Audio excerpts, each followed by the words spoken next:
Сәлем достар, менің каналыма қош келдіңіздер. Бүгін сіздермен өте дәмді болатын 30 деген цифр тортын жасайтын боламыз.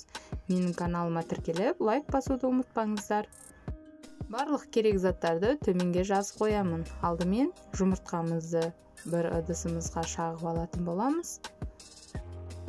Үстіне қантымызды салып, жақсылап миксерлеп шығамыз. Егер сіздерде миксер болмаса, жай ғана вилкамен де бола береді. Ендігі кезекте бір ыдысымызға, асты күймейтін ыдысымызға балымызды салып, қайнап шыққанын күтеміз. Қайнап шыққан соң үстінен бір шай қасық содамызды салатын боламыз. Жақсылап осылай араластырып тұруымыз керек. Тез-тез, әйтпесе асты күйіп кетуі мүмкін. Осылай тез-тез араластырып тұрып, балымызды қызартып алатын боламыз. Тоқтамастан қозғау қажет. Егер тоқтап қалсаңыздар, балдарыңыз күйіп кетеді. Күйсе, дәмі шығып, жаман болып қалады. Күйдірмеу қажет. Міне менде осындай түс пайда болды.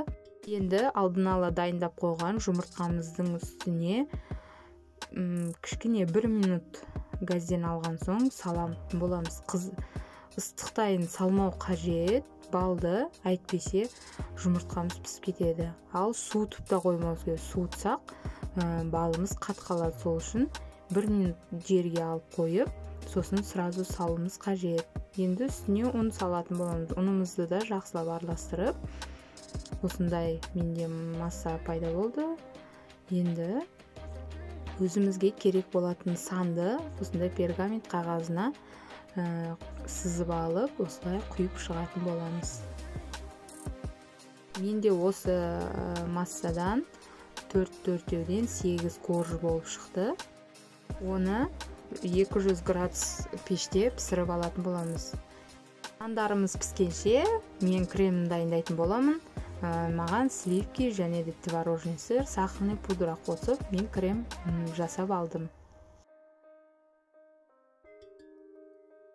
Енді бір ыдысымызға кремімізді астына жағып жіберуіміз қажет, жылжып кетпеуі үшін үстіне сандарды қойып шығамыз. Осылай бірінші коржымызды қойып, міне менде крем осындай болды.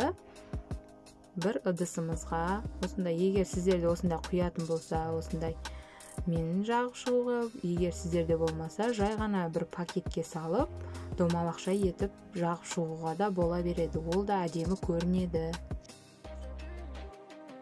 Барлық корждардың арасына осылай жағып шығамыз. Міне менде тортым дайын болды. Егер үстіні өздеріңіздің қалауларыңыз бойынша істесеңіздер болады. Шоколадты ертіп құйсаңыздар да болады. Мен осылай қаладым. Өте жақсы шығады, өте дәмді. Сіздер де дайындап көріңіздер. Егер менің рецептім ұнаған болса, төменге пікір қалдырып кетіңіздер. Сау болыңыздар.